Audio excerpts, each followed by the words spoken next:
mewakili negara saya, nggak boleh membela dia. Ya, makanya saya keberatan.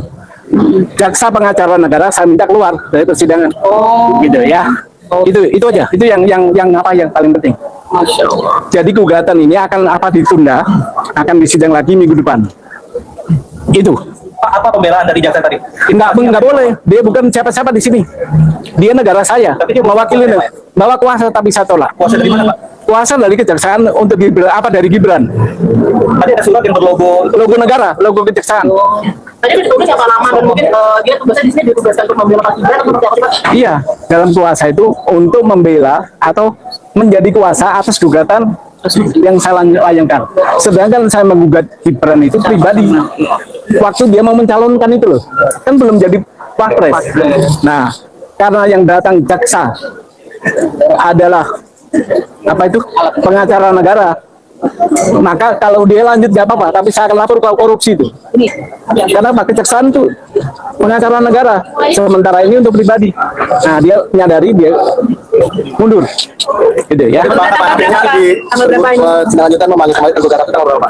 Tergugat lagi dipanggil sidang lagi untuk Senin depan ya. Seminggu berarti. Pak, kalau P2 Pak? T2 aman-aman aja, karena saya sebenarnya kenal sama T2 itu. Jadi surat kuasanya dikembalikan, Pak ya? Bukan hanya surat kuasanya, orangnya pun saya keberatan datang di persidangan. Bukan hanya kuasanya, orangnya pun saya, karena dia bawa jabatan. Jadi pengadilan akan memanggil pribadi lagi, Pak ya? Iya. Pak, ini kan kita ada mungkin ada pesan buat Nggak perlu, kita udah pada ngerti hukum. Jadi artinya Bapak nolak ya? Bukan nolak. Iya, karena udah dipanggil ya udah mungkin ya. Dia menafsirkan dia menjadi wapres sehingga mengutus jaksa. Padahal ini gugatan pribadi dia. Jadi ini nggak ada hubungannya negara ya. Saya tidak menggugat wakil presiden, tapi saya menggugat calon wakil presiden waktu itu. Ya. Pak, netizen bertanya-tanya kenapa Bapak baru melayangkan gugatan sekarang Pak? Oh, nah ini tak kasih tahu. Jadi gugatan ini, ya gugatan ini bukan tiba-tiba. Saya udah gugat yang persoalan ini sudah ketun. Ya, ditun saya dikenai proses dismisal sehingga gugatan saya ditolak. Dismisalnya apa alasannya? Saya sudah melampaui waktu 90 hari. Nah itu penjelasannya. Jadi bukan tiba-tiba ya. Ini mikirnya berbulan-bulan ini. Oke. Secara hukum dia wajib hadir, Pak. atau pakai pengacara? Kalau pakai pengacara boleh, tapi nanti waktu mediasi harus hadir. Pak, pengacaranya penasihat hukumnya bukan jaksa berarti? Harusnya bukan jaksa. Jaksa itu boleh mewakili negara. Ini pribadi. Ya, ini pribadi. Ya. Emang siapa dia kan gitu ya? Kita punya dua alat bukti yang cukup dua aja. Sama nanti keterangan ahli tentang kewenangan dan ahli tentang perundang-undangan. Nah, saya mau cari tuh. Kewenangan pejabat negara. Iya, kewenangan yang saya ingin kaji. KPU itu wewenang nggak? Ada kewenangan nggak untuk mensamakan pendidikan seseorang? Itu saya akan tanya. Kalau punya, kalau menurut Undang-Undang Administrasi Pemerintah, kewenangan itu diberikan bersifat atribusi, distribusi, atau delegasi. Nah, di mana? Ya, atau di mana itu? KPU itu mendapatkan kewenangan tidak? Tidak ada kewenangan untuk Memberikan kewenangan siapa? nggak ada, karena undang-undang nggak minta. Undang-undang nggak minta penyetaraan, tapi sederajat yang gini. Sekarang gini, nggak usah saya tanya aja. Maksudnya undang-undang sekolah lain yang sederajat menurut Bapak apa? Madrasah Aliyah. Itu disebut. SMA disebut, Aliyah disebut. Nah, artinya sederajat itu yang tidak disebut oleh pasal itu kan, tapi sederajat apa? STN, SMK, paket C, nah itu sederajat. Kalau ijazah luar negeri namanya penyetaraan. Undang-undang pasal itu tidak ada. Tidak menyebutkan penyetaraan. Oke, boleh disetarakan. Sekarang siapa yang punya kewenangan? Dirjen Dikti kalau nggak salah. Tapi kalau ada kewenangan penyetaraan itu untuk melanjutkan sekolah yang lebih tinggi. Itu diatur, saya udah punya itu. Bukan untuk sebagai pejabat. Tadinya begini loh, saya berharap bukan saya yang buat ini. Ada ahli-ahli yang tahu itu. Saya nggak tahu kenapa nggak muncul. Sebenarnya ini gampang aja tuh, begitu baca undang-undang tahu itu. Tadinya saya nggak berharap saya itu loh. Kok nggak ada? Satu, nggak ada juga. Ya udah. Bismillah ya. Berapa lama Bapak menunggu, Pak? 8 bulan. 10 bulan. Lebih, sejak saya menggugat kandidat yang pertama itu, saya udah tahu. Oh, begitu ditetapkan, saya lihat. Oh, begitu. Yang satu saya gugat tentang status kewarganegaraan. Oke. Yang sekarang saya status tentang pendidikan. Nah, kebetulan kedua-dua. Ya, teman-teman, selamat datang kembali dengan saya di channel ini. Di sebuah cuplikan video yang barusan kita tonton ini yang cukup menarik ini, ada banyak sekali yang menjadi tanggapan ataupun komentar para netizen-netizen dalam menanggapi video yang barusan kita tonton ini. Nah, di sini ada yang mengatakan, teman-teman, yaitu Bapak ini tegas bahwa ijazah palsu Gibran. Dugaanku Gibran minta Sylvester Matutina jadi pengacaranya. Lanjut Pak, rakyat di pelosok negeri sudah gerah geng-geng koruptor. Cakep Bapak ini, jadi tahu nih sekarang. Ternyata pepatah juga benar, juga buat tidak jauh jatuh dari pohonnya. Kadang ada yang jauh jatuhnya kalau dibawa kampret sih. Nah, lanjut lagi. Karena amat anak ama bapak sama-sama palsunya. Nah, lanjut lagi. Pingin jabatan pakai ijazah palsu. Betul, sebelum mencalonkan jadi wakil presiden sah diperkarakan. Bantu kami ya rakyat ya Tuhan terzolimi. Lindungi Bapak Suban dari pengaruh jahat dan dari orang-orang jahat.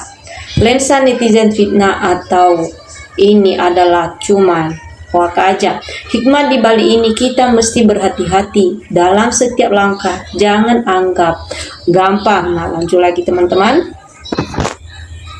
Hancur negara ini kalau pemimpin serabut sama negara jiran yang pemimpinnya sangat bermasalah, berjuang dengan kejujuran. Contoh tauladan seorang lansia tak berhenti untuk inginkan menegakkan apa yang dianggap tidak sesuai. Wakil presiden pakai pengacara, pemerintah ya tidak boleh. Kan dulu dia baru mau mengelamar. Memang negara ini negara kerajaan Konoha. Mantap Pak, maju terus sampai Gibran buka ijazahnya dan kelas.